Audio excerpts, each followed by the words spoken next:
Alright, so here it is. Recently I was actually browsing eBay and managed to find a server for £15, except this one is a very interesting one. This here is an IBM System X 3550 Model 2.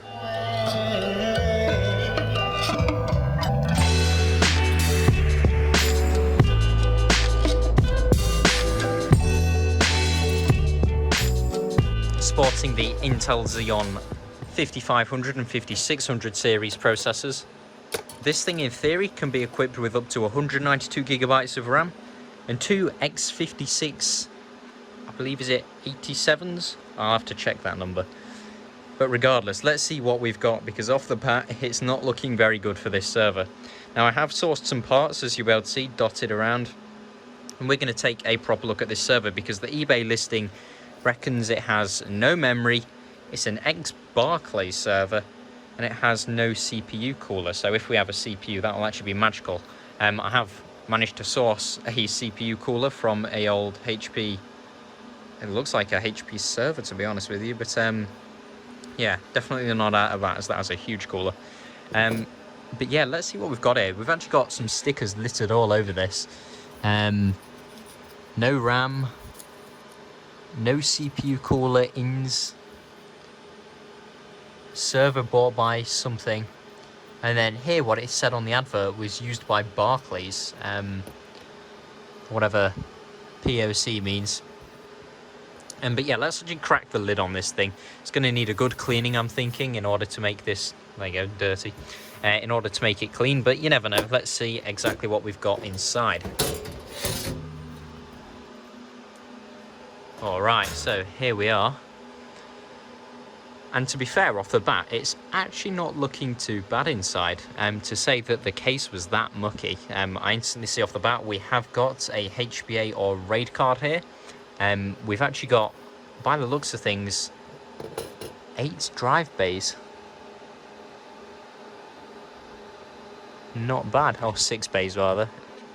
Okay, and we do actually have a CPU as well. Just move a bit of that off there. So we have ourselves an Intel Xeon E5504 clocked at 2 gigahertz with 4 megabytes of cache. Wow, blazing fast. We don't have CPU 2, and we are actually missing the mounting bracket for CPU 1. We have got both PCI risers as well. We've got 2 power supplies, which is always a pro.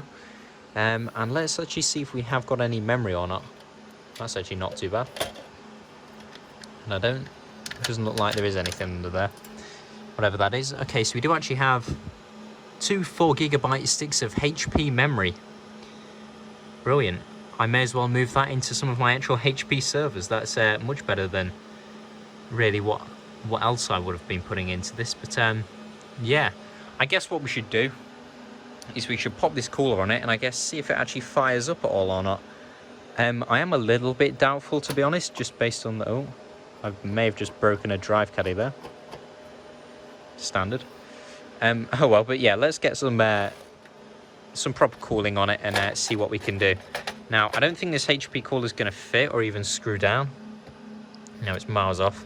However, I guess if it's just enough to keep it on there, which it seems to be, just, maybe it'll be enough for the fans just to get a brief amount of air through it so we don't overheat too fast. Sadly enough, we don't actually have an expansion card in there for the extra 2 Ethernet ports. We don't have any PCI cards by the looks of things, although it is actually tempting to put like a low profile graphics card or something in it. I've probably got an old Quattro or something kicking around that we can pop in. Or maybe some fiber stuff, something like this. Should probably do all right. I did actually get sent 2 X5650s, so there is also a chance that we could put these in them. However, I'm thinking it's probably going to need some better heat sinks, because usually the low profile ones that come in these 1U servers just aren't enough for X5650s unless they're copper. But yeah, other than that, this thing's actually not looking too shabby. We do actually have a secure media key there as well, so this grants you access to the remote console, which is always really helpful for servers like this. We do have a CMOS battery as well, so it'll be interesting to see if that still works or not. Everything else, like, it's looking a bit battered up, but to be fair, for 15 quid, what do you really expect? There are some interesting dip switches down there as well. I'll have to see if I can figure out in the manual what those are for. And it'll be interesting to see exactly what this RAID controller is, or if it's a HBA. Because if it's a HBA, I can definitely use that in another server. Or I suppose I could just keep it in this one. But yeah, let's source some parts for this thing and get it all fired up.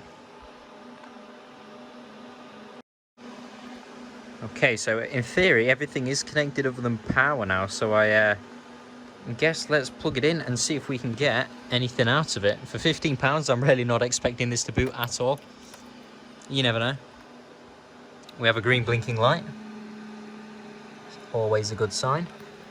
And since this is an older M2 and M3 model, we should actually be able to get a good indication of what's going on. So normally with these older models, I'm barely going to be able to see this. There is actually a very fast green blinking power light there, and when that slows down like it's gone to now, that means the server is ready to power on. So if we just pull that out, let's actually push you in. And let's just see if we can power it on.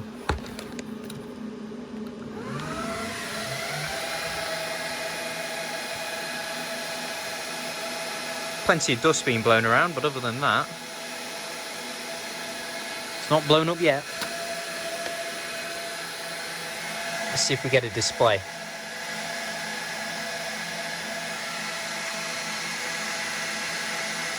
IBM initializing, kernel loading. This thing may actually work.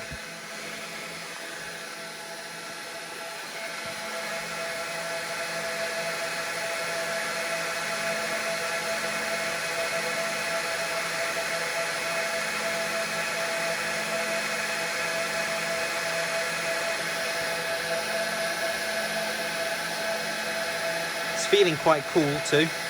We have orange lights on our RAID controller here. And that reminds me, we should probably get some hard drives for this thing too. I'm going to source some hard drives while it boots. Okay, so I've picked out 3 random really old hard drives. We've got a 40 gig, a 500 gig, and a 750 gig. Worst selection of drives ever. But there you go. I'm assuming that says BMC started, so the fans should ramp down in a minute. And there we go. That's now beginning to boot. UEFI starting. Now if it gets stuck here, it means the memory's bad. But you know what? You never know.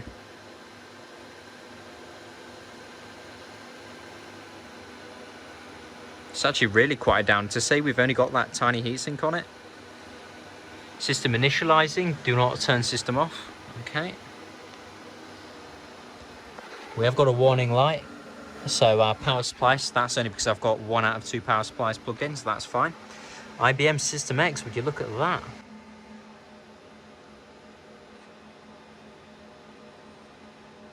My God, the fans have gone pretty much all the way down. Look at that, they're barely spinning.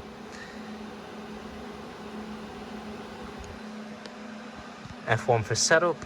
Let's try and go in there. Okay, here we go. System information, system summary. Let's have a look. So we have a machine type 7946K1G. 1 CPU's installed. 2 GHz. 4 megabytes of L3. 4 cores, 4 threads, so no hyperthreading, and it's a Intel Xeon E5504. We have 800 megahertz of 8 gigabytes of RAM, so not bad. Is it going to tell us anything more about it? Oh wow, host firmware 2009. It's gonna need a few updates, I think.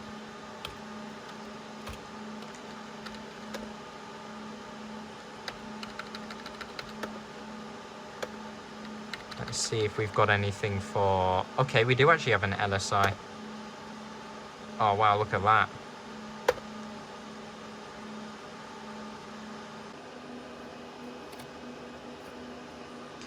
I suppose that's nice about having the lid off, is I can actually see where my drives are going. And let's just nudge that in there, and then let's give our system a lovely power up, and we can actually get a much better view of that warning light there. So let's just fire that back on. Oh, I wonder if we have a disc, because sometimes people leave discs in them. Ah, shame. We can actually see we do actually have a green light there now, so it must be detecting our hard drives. Still got the same orange lights, which says link not present. Amazing. Let's actually see if this server does boot, or if I've killed it by putting hard drives in it.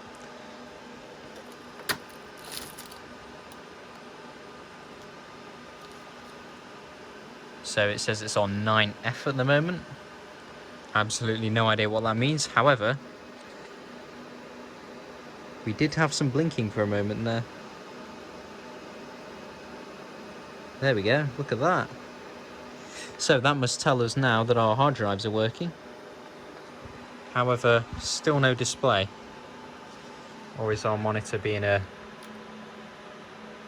Let's go for... Oh. Aha. Didn't even need to touch anything.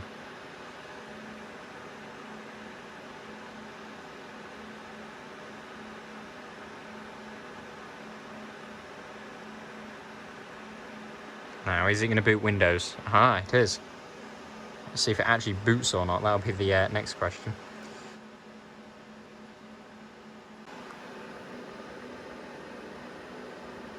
Certainly getting some activity. And it looks like it's booting off the 40 gig one, which is that's always the best thing to put Windows on, a tiny drive. Oh my god, here we go. Still fairly cool.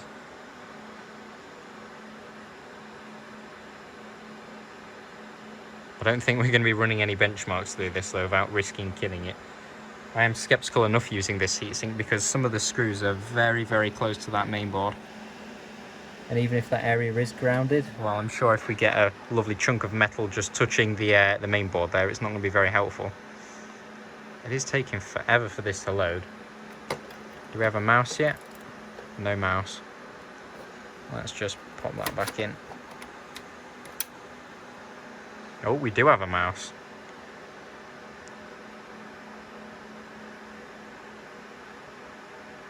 Aha, alright. Awesome. I'm going to see if I can guess the password for this, because I'm assuming it's a very old drive.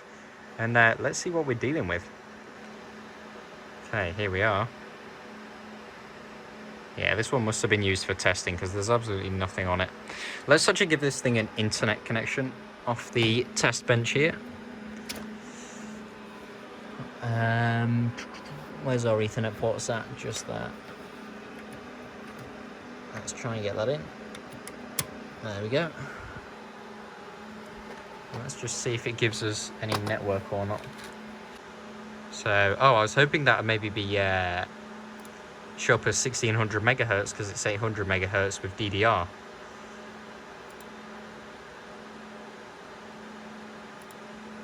Oh, our C drive is chugging. Look at that. So it is on the 500 gigabyte Samsung drive. And there's our Toshiba 750.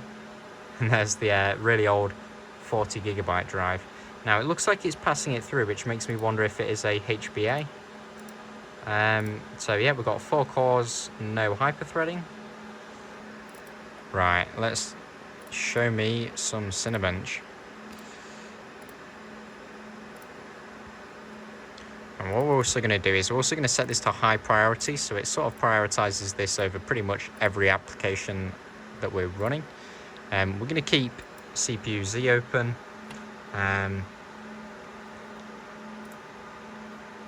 Right, let's go for it. This is going to be painstakingly slow, I'm betting. Looks like we're done, so let's see just what terrible score we got. Or is it not done yet? Oh no, we did. We got 231 points. So if we scroll down my list of benchmarks here, we can see exactly what we're... So we are right now comparable to a i5 5200U, an i5 6200U, and well, that's our one, an i5-2520M. So we're a bit further ahead of a Core 2 Quad Q9000 at 2 GHz. And a little bit behind an E5-2403, which is the bottom end of the 2011 series, I believe. Safety first, fellas. Before you ever do any work on any servers or computers for that matter of fact, unplug the power. It'll stop you from getting a good shock. That was a lot more easier than I was expecting it to be, but there we go. So there is our full height riser, and then let's see if we can just lift up our low profile one. I don't really know if it matters what slot we put the graphics card in. I'm hoping it really doesn't matter. We should just be able to slide our Quadro in. So let's see if we can do this with one hand.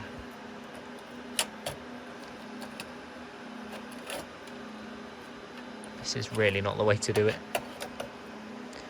Let's hang it over the edge a bit. There we go. So that is our Quadro installed. Let's just pop that into the slot.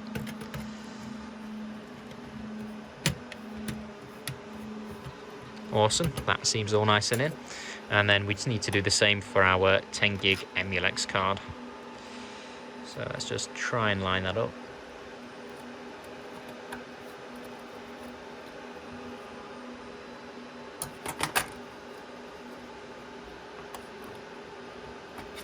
And there we go. To be fair, that seems like it's mostly in. There we go. And let's see if it'll slot this in as well. It is pushing out a tiny little bit, and I think that might stop us, or not. So it'll actually be interesting to see if the fan on that spins or not. Let's see if it's going to let us power it on or not. It is.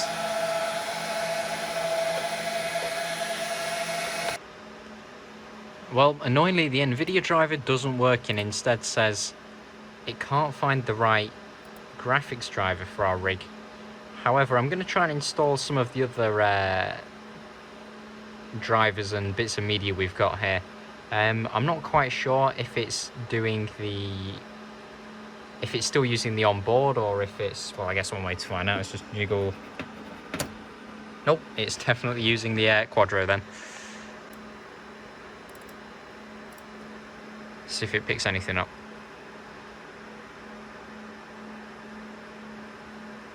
Huh. Fair enough.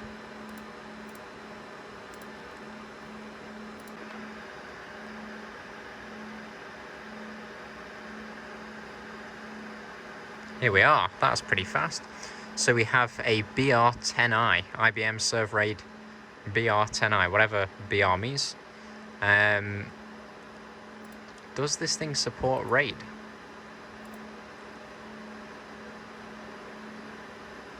Actually, so we have 512 megabytes of cache, is that?